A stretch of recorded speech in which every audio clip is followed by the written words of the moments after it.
John Adam Belushi. January 24th, 1949 to March 5th, 1982. When you just look at those dates, I mean, a lifespan of just 33 years, it's impossible not to feel that seismic shockwave of loss. It really is. We're talking about a comedian, an actor, a musician, a singer. I mean, he was a performer who was, you could argue, the most popular member of the original foundational cast of Saturday Night Live. And it's that contrast, that inherent contrast in his life that really demands this kind of deep dive. It does, because on one hand, you had this explosive, joyous, almost anarchic comedic energy that just defined a generation on screen. Right. But that was paired with this short, intensely turbulent life that ended so tragically and just way too soon. The sources really paint a picture of a man whose energy was completely unmatched, but in the end, unsustainable. And that's exactly our mission today. We are going to trace this volatile, brilliant trajectory using the material you provided. Yeah. We're going to start by mapping his life from, the working class bedrock of his Albanian-American roots in Chicago and follow it all the way through his meteoric rise as a cultural phenomenon. A phenomenon that spanned everything. Sketch comedy, blockbuster film with Animal House, professional music with the Blues Brothers. Yeah, and then unfortunately we have to conclude by examining the complex and really deeply sad circumstances that are detailed in the sources. We're talking about his escalating drug use, the clear warnings that were issued by everyone close to him, and then those final fatal days that sealed his legacy. He really didn't just participate in the cultural movements of the late 70s. No, he drove them. He was the engine. He was the engine. And the fact that the industry later recognized him posthumously, with a star on the Hollywood Walk of Fame in 2004, that speaks volumes. It shows how thoroughly he redefined what performance comedy could be, even long after he was gone. He was just a force. So let's start by laying that foundation. We really need to look at Chicago. Yes. The specific environment that forged that distinctive anti-establishment persona. Okay, let's unpack this. To really get at the raw intensity of John Belushi, we have to begin with his roots and his heritage. He was born in Chicago, in the Humboldt Park neighborhood specifically, and grew up in a really unique cultural and religious context. Absolutely. The sources really highlight his Albanian-American background, and that provides some key context for his whole worldview. So what do we know about his parents? Well, his mother, Agnes Dimitri, worked in a pharmacy. She was born in Ohio, but, and this is critical, her parents were Albanian immigrants from a city called Korçë. Okay. And his father? His father, Adam Anastos Belushi, was an immigrant himself. He came over from Kutaisi, Albania. And he owned a restaurant, right? The Fair Oaks restaurant in Chicago. That's right. And you have to picture this environment. This was not the glamorous world of Hollywood. This was a solid working-class immigrant community where, tenacity and grit were necessities. That feels so important. That sort of grounded, maybe even outsider perspective. I think that's crucial to the kind of comedy he developed later. It absolutely is.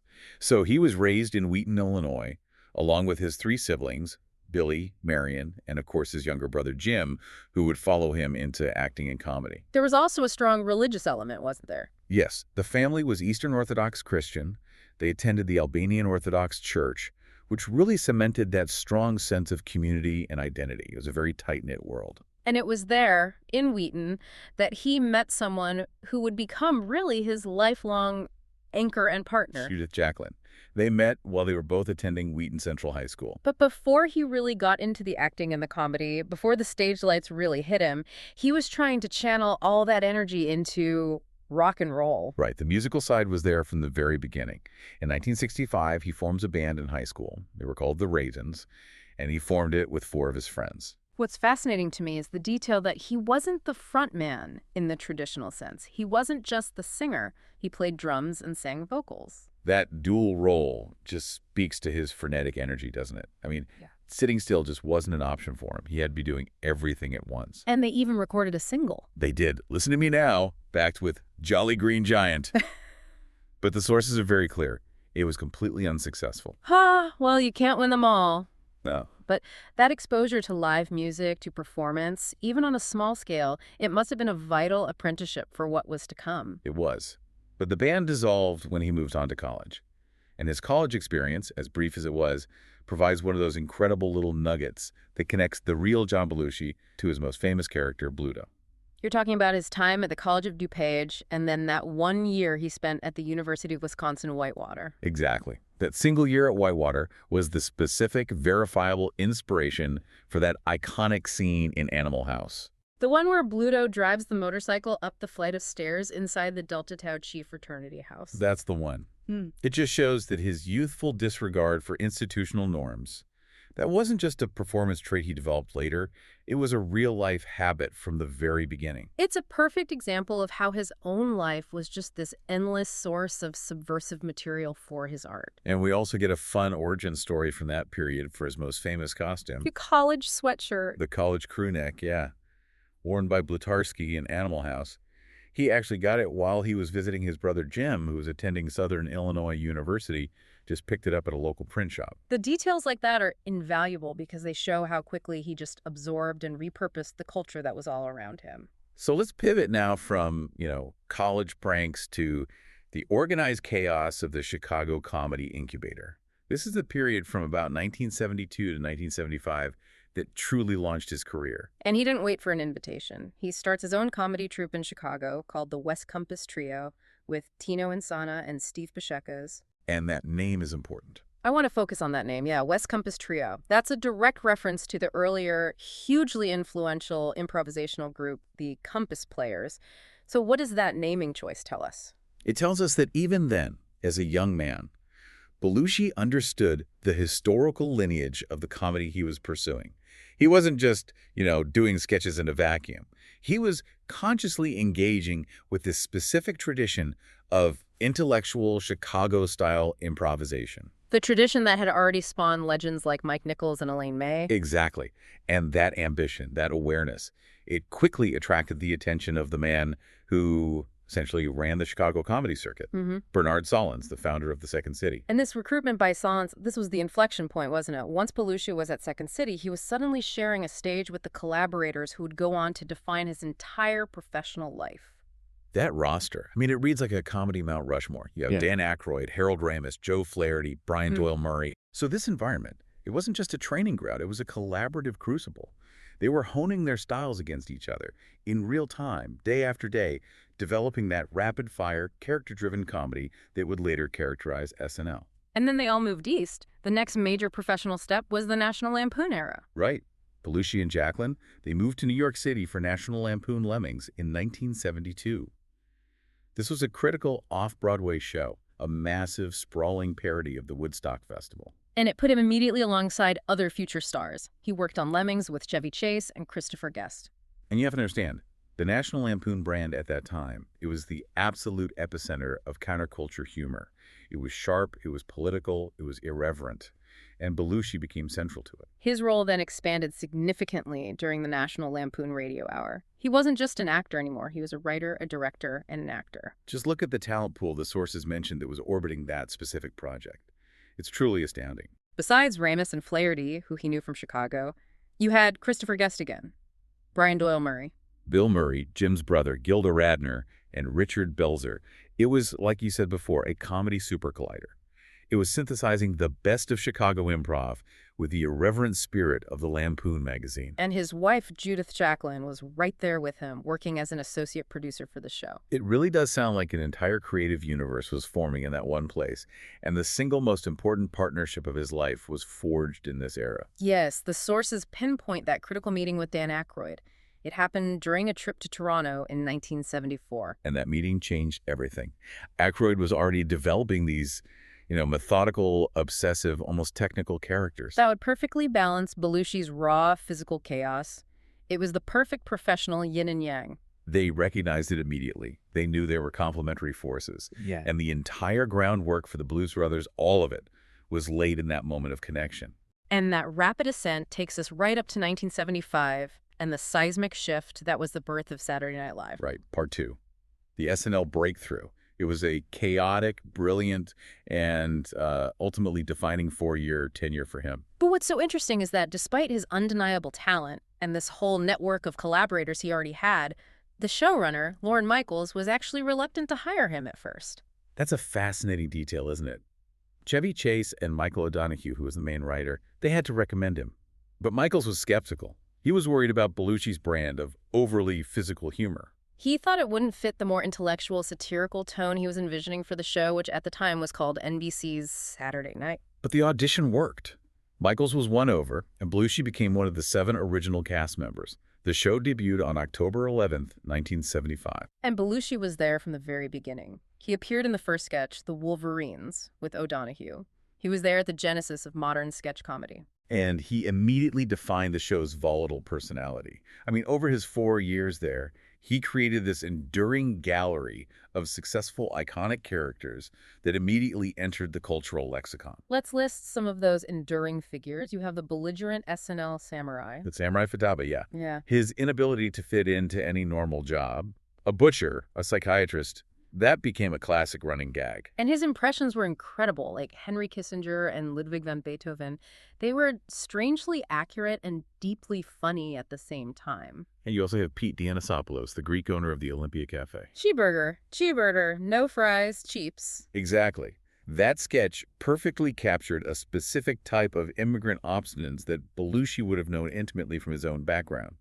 And, of course, his Captain James T. Kirk impression. And the intensity of his character work, it translated perfectly into political commentary. You can't talk about his tenure without mentioning his frequent, furious opinion pieces on Weekend Update. That's where the phrase, "but N.O." was born. That shouting catchphrase, just full of frustration and righteous anger. It captured the rebellious, fed-up spirit of the mid-70s youth culture, who felt completely ignored by the mainstream media.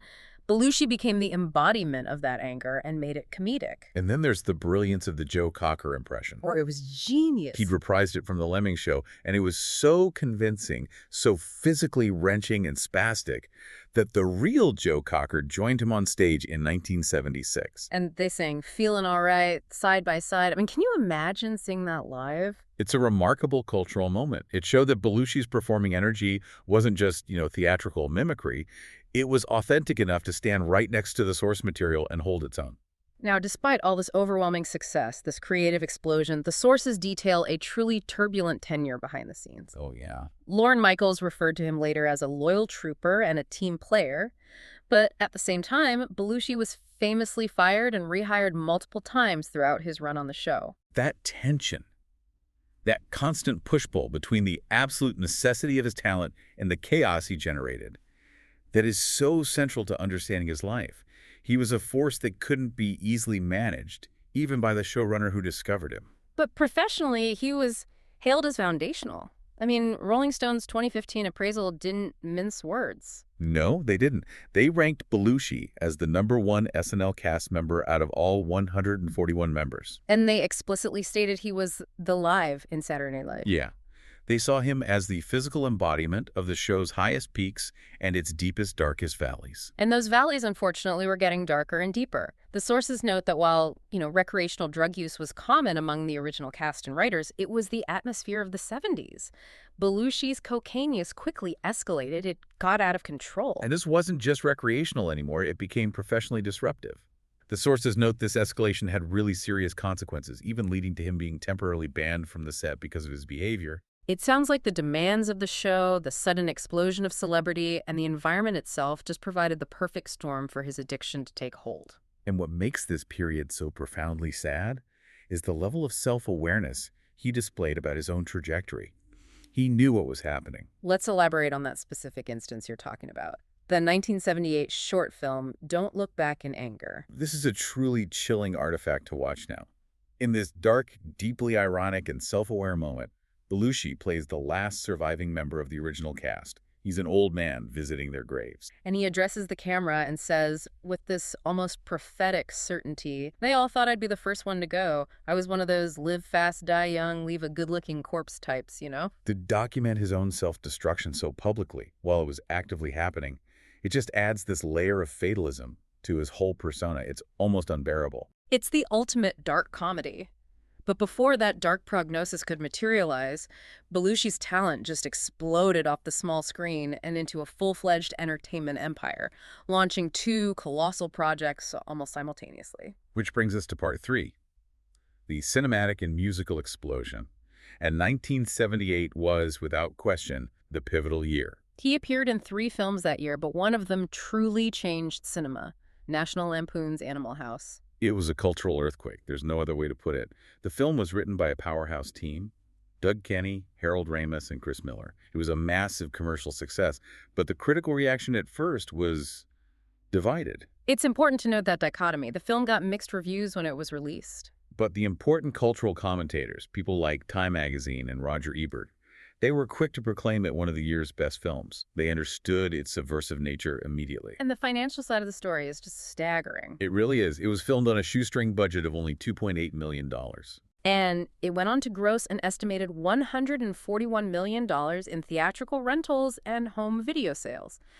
That just cements its place as one of the most profitable movies of all time, relative to its production costs. The cultural ripple effect was just enormous. The film was intended as a piece of subversive satire, following the tradition of performers like the Marx Brothers. Right, using ridiculous anarchic plots to lampoon traditional institutions like fraternity life and college authority. But here's where the deep dive into the source material shows us the unintended consequence. Hollywood looked at the box office receipts, and they missed the satire completely. They saw the gross-out humor and the nudity and thought, that's the formula. Precisely.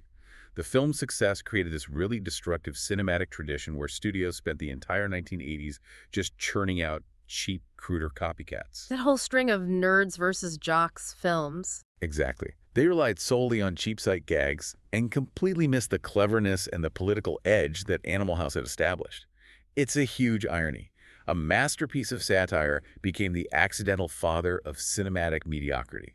And while he's shooting these blockbuster films, Belushi is simultaneously solidifying his musical identity.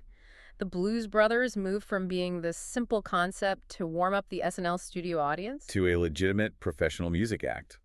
And this is where we have to drill down to the commitment to authenticity. Belushi and Aykroyd didn't just rely on their comedic fame. No, they collaborated with the pianist-arranger Paul Schaefer to assemble an absolute dream team of top studio talent. It was a true supergroup. They brought in players who had a history of legitimacy, like SNL saxophonist Blue Lumarini and the trombonist saxophonist Tom Malone. Both seasoned veterans.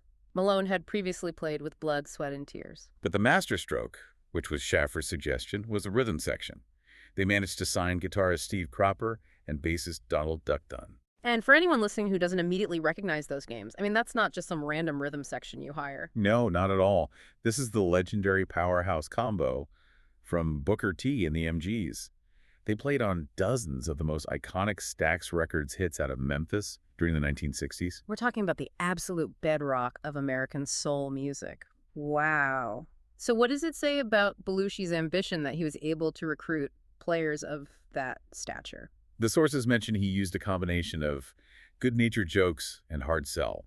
This wasn't just a novelty act for him. This was a deliberate, passionate effort to create a band with unimpeachable musical credentials. It showed an unprecedented commitment to musical authenticity for what was essentially a comedy spin-off, and the payoff was immediate and huge. Their 1978 debut album, Briefcase Full of Blues, released on Atlantic Records, hit #1 on the Billboard 200. It went double platinum. That is just astonishing success for a band that started as a recurring sketch. And the singles, Soul Man and Rubber Biscuit, they proved this was a serious commercial venture. But the success of the band and the demands of Hollywood, it meant that the SNL stage, which had launched them, could no longer contain Belushi or Aykroyd. They both left Saturday Night Live in 1979, and the primary reason was the expensive scheduling conflict. They had to go film the Blues Brothers movie. It's also important to note the wider context there. Lorne Michaels also left at the end of his contract, and the sources state that NBC's constant pressure to just reuse and rely on recurring characters was a significant factor in their decision to walk away. They wanted to move on to bigger projects. And that bigger project was the 1980 film The Blues Brothers, directed by John Landis. And like Animal House, it was a box office force. It grossed $115.2 million worldwide. But it was critically challenged. It received generally negative reviews upon release. The music, however, continued. The band toured rigorously to promote the film, which resulted in a third album, a second live album, called Made in America in 1980. That one peaked at #49. So the momentum of the Blues Brothers was massive. But Belushi was also attempting to establish himself outside of that partnership with Aykroyd. And that attempt came with the romantic comedy Continental Divide in 1981, which was directed by Michael Apted. It was the only film Belushi made without Aykroyd after they left SNL. He played a Chicago writer named Ernie Suchak, and the character was reportedly loosely based on the famous, fiercely independent Chicago columnist and longtime family friend Mike Royko. This role was really an attempt to showcase his talent for more dramatic acting, to move away from the pure physical comedy of Bluto. And what's crucial about the production of Continental Divide is the fascinating contrast it provides in his personal life. The sources note that he successfully quit his drug habit during the production of this film, Which suggests that when he was focused on a demanding role outside of his typical environment, he was capable of stability. a fleeting moment of clarity, unfortunately. Because his final feature film was Neighbors in 1981, where he reunited with Aykroyd, directed by John Avildsen. And it was during the severe challenges of this production that Belushi severely relapsed into drug use. Before we move toward that inevitable ending, we have to talk about his fascinating anarchic detour into the world of punk rock. Yes, he became an intense fan and advocate of the LA punk band Fear. He was such a zealous fan that he brought Fear to Cherokee Studios to record songs for the Neighbors soundtrack. And he even had Steve Cropper producing the session, which adds another layer of just surreal musical credibility to the whole thing. But the sources note that the film's producers, who were probably looking for something much, much tamer, flatly refused to use the song. The ultimate middle finger to that rejection, though, led to perhaps the most chaotic and infamous moment in the entire history of SNL. Belushi, along with Michael O'Donoghue and writer Nelson Lyon, booked Fear to play SNL's Halloween broadcast on October 31st, 1981. They secured the booking by agreeing to Belushi making a free silent cameo in the cold open, which, tragically, became his final appearance on the show during his lifetime. And the performance was pure anarchy. It was cut short by NBC because of the band's flagrant profanity. It featured what the sources call then-novel moshing and stage diving. And members of the audience, many of whom were Belushi's friends from the punk scene, got wildly out of control, damaging the set. And that chaos was immediately sensationalized by the New York Post. It was classic Belushi, intensely committed to an anti-establishment cause, regardless of the consequences, ensuring the moment was unforgettable. And that night, that raw, rebellious energy, that was just months before his death, which brings us to the final tragic section of this deep dive. We have to focus now on part 4, the tragic final days and the lingering, difficult legacy he left behind. The struggle with addiction was no longer a secret by the time these big film projects were rolling around. No, the documentation is extensive, particularly regarding the production of the Blues Brothers. The director, John Landis, was clearly worried and felt like he had to act. The sources detail a specific confrontation where Landis found Belushi's cocaine stash in his trailer on set.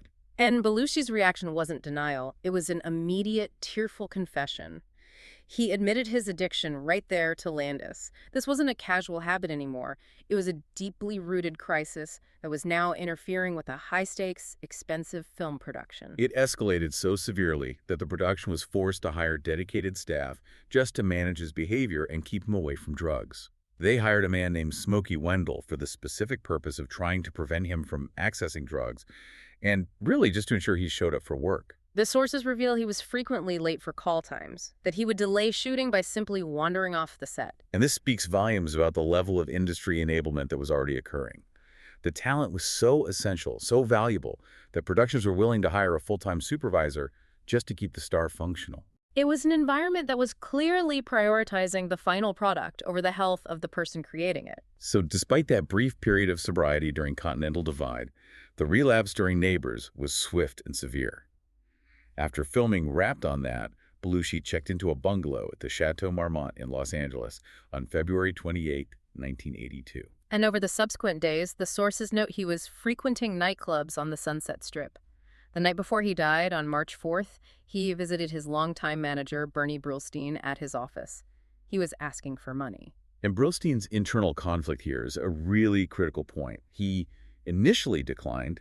He suspected, quite rightly, that the money was for drugs. But when Belushi returned later, Brillstein, maybe feeling professional pressure or just reluctant to rebuke him in front of the other person he was meeting with, he relented. He gave him the funds. That moment where the manager gives in despite his better judgment, it just encapsulates the enabling environment that surrounded Belushi. Brillstein later wrote in his memoir that Belushi's death haunted him, and he used that agonizing experience to reshape how he dealt with other clients afterward, recognizing the cost of that kind of complicity. So in the early morning hours of March 5th, 1982, Belushi was in his bungalow, number 3. The sources confirm he received separate visits from 2 major celebrity friends, Robin Williams and Robert De Niro, as well as a woman named Kathy Smith, who was a known drug supplier and associate. Then, around noon that same day, Belushi was found dead in the bungalow by his fitness trainer, Bill Wallace. The subsequent preliminary hearing in September 1985 confirmed the toxicology report. Pathologists testified that the cause of death was an overdose from a lethal, deliberate combination of cocaine and heroin. A speedball. A speedball, yes. Oh. And the legal aftermath focused immediately on Kathy Smith. There's a strange detail in the sources about the immediate aftermath. Smith was found driving the wrong way out of the Chateau Marmont's one-way exit in Belushi's rented red Mercedes that afternoon. She was arrested for narcotics possession, even as the LAPD initially, and bafflingly, insisted that Belushi's death was from natural causes. But the truth and the whole legal narrative changed entirely 2 months later. In May of 1982, Kathy Smith confessed to the National Enquirer. A full confession. She told them she had been with Belushi the night he died and that she had administered the fatal injection. That confession led to swift legal action. She was extradited from Canada and initially faced the very severe charge of second-degree murder. The legal process was drawn out. It lasted 4 years. But ultimately, on June 11, 1986, Smith avoided a trial. She pled no contest to involuntary manslaughter and 3 counts of furnishing and administering controlled substances to Belushi. And she served 15 months in prison at the California Institution for Women. The fact that the person who supplied and administered the drugs was eventually convicted, it just confirmed the horrific circumstances surrounding his death. And the profound tragedy of this life being cut so short is just intensified when you look at the list of projects he was actively pursuing that were left unmade. He was on the brink of shifting his career trajectory once again. He was scheduled to star in a caper related to the ABS cam scandal called Moon Over Miami. It was set to be directed by Louis Malle. And for the listener, ABS cam refers to that elaborate FBI sting operation in the late 70s and early 80s that targeted public corruption. This was a serious, highly political project. It shows Belushi was moving into a whole different realm of cinema. He was also developing a diamond smuggling caper called Noble Rot, based on a script he adapted and rewrote with former SNL writer Don Novello. These projects suggest he was actively working to produce and star in material that leveraged his intelligence and his screen presence beyond just the raucous comedy of a character like Pluto. And then there's that famous and frankly kind of awful anecdote involving Dan Aykroyd. Right. Paramount offered to produce Noble Rot, but only if Belushi agreed to star in a different film first, The Joy of Sex. And the humiliating condition was that he would have to star in it while wearing a diaper. It's just such a harsh illustration of how Hollywood sometimes views comedic talent, just reducing this massive star to a cheap sight gag. Aykroyd, of course, advised him to turn down that humiliating script and to return east, where Aykroyd was then writing the screenplay for a new project called Ghostbusters. And this is where we find one of the most poignant, albeit strange, tributes. Yeah. Aykroyd later stated that the famous gelatinous character Slimer in Ghostbusters was designed to be sort of like Bluto in Animal House, like the ghost of John Belushi. The spirit of chaos and hunger and appetite literally haunting his partner's next project. There's also this macabre detail of an unaired TV appearance he'd filmed. He did a guest star appearance on an episode of the short-lived series Police Squad. And the running gag in the opening credits of that show is that the guest star died immediately upon their appearance. Belushi died shortly before the episode was scheduled to air. The coincidence was just too dark. The scene had to be cut and replaced by a segment featuring William Conrad, another one of those eerie intersections of his comedic energy and his dark fate. After his Albanian Orthodox funeral, Belushi was interred at Abel's Hill Cemetery on Martha's Vineyard, and his original tombstone was quintessential rock and roll. A skull and crossbones with the inscription, "I may be gone, but rock and roll lives on." But his fame, it grew dramatically in the wake of his death, especially as the Blues Brothers became a cult classic. And the sources describe the gravesite becoming this disruptive tourist attraction. Very similar to what happened to Jim Morrison's gravesite in Paris. The site was plagued by increased noise, damage to the grass. And fans paying these bizarre tributes by littering the site with liquor bottles and beer cans. It completely disrupted the peace of the entire cemetery. So because of this constant disruption, His widow, Judith, she took action. She arranged for him to be reinterred in an unmarked grave nearby, just an attempt to protect his final resting place and grant him some of the privacy that his life so often lacked. The tributes from his peers were immediate and heartfelt. At the 1982 Academy Awards, Belushi was scheduled to present the Best Visual Effects Oscar with Aykroyd. Aykroyd presented the award alone, and he delivered this touching tribute where he stated, "My partner, he would have loved to have been here tonight to present this award since he was somewhat of a visual effect himself." But the legacy was complex, and it became immediately controversial, particularly surrounding the 1984 biography Wired, The Short Life and Fast Times of John Belushi. Which was written by the investigative journalist Bob Woodward. Woodward's book was immediately questioned for its accuracy by journalists, critics, and many of those who were closest to Belushi. There was the strong feeling that it sensationalized his personal life without fully capturing the depth of his creative genius. And that denouncement intensified when the book was adapted into a film in 1989. Both Dan Aykroyd and his widow, Judith, publicly condemned the film, and critics generally reviewed it very poorly. This pushback really highlights how protective those who knew him were of his reputation and how much they were against narratives that focused solely on his downfall. He also became the subject of these poignant, cyclical comparisons, especially after Chris Farley, who was so heavily influenced by Belushi's style of chaotic physical comedy. Died in 1997 at the exact same age, 33, also from a drug overdose. The echo of that specific type of self-destructive genius is just very difficult to ignore. The controversy isn't limited to biographical accounts either. It extends right back to his time at SNL. His castmate, Jane Curtin, made some serious public accusations. She stated in 2011 that Belushi was a misogynist who would deliberately sabotage work written by the female writers on the show. That's a really powerful claim that speaks to the sometimes brutal internal politics and the intensely male-dominated atmosphere of early SNL. Curtin claimed he would refuse to read pieces written for him by women in his full voice at table reads, believing it was his duty to sabotage their material. Another writer, Ann Beats, offered some context. She suggested that the conflict might have stemmed from Belushi's frustration with Beats and Rosie Schuster spending more time writing a book with his wife Judith than they were spending writing with him. Which points to professional insecurity masking as misogyny, or maybe a toxic combination of both. And Belushi's widow, Judith, she publicly disputed Curtin's characterization. She called him a women's libber and argued that he did not hate women. This dichotomy just illustrates how complicated and contradictory Belushi's personality was, even to his closest colleagues. He remains this figure whose internal struggles were never really fully understood. We should also pause here to fully acknowledge the enduring role of Judith Jacqueline Belushi Pisano. The sources really emphasize her integral role in assisting with the Blues Brothers and her decades-long effort to keep his legacy alive. She made sure his creative achievements were not overshadowed by the manner of his death, right up until her own passing in July of 2024. So when you look back at the whole arc, from the West Compass Trio in Chicago to the top of the box office and the Billboard charts, I mean, Belushi accomplished an immense amount in barely a decade. He co-founded Modern Sketch Comedy, established a double platinum music act built on session players who were genuine legends, and starred in one of the most profitable films of all time. It's just overwhelming to consider the weight of the potential that was lost. You think of those unmade projects, Moon Over Miami, Noble Rot, Kingpin. Had he lived, the sheer volume of his creative output would have undoubtedly altered the entire landscape of 1980s cinema. And here's where it gets really interesting, connecting those early warnings to the final tragedy. The sources provide overwhelming evidence of his struggles. You have the firing and rehiring cycle at SNL, the tearful admission of addiction to John Landis, the severe relapse during Neighbors, and the necessity of hiring Smokey Wendell for constant supervision during filming.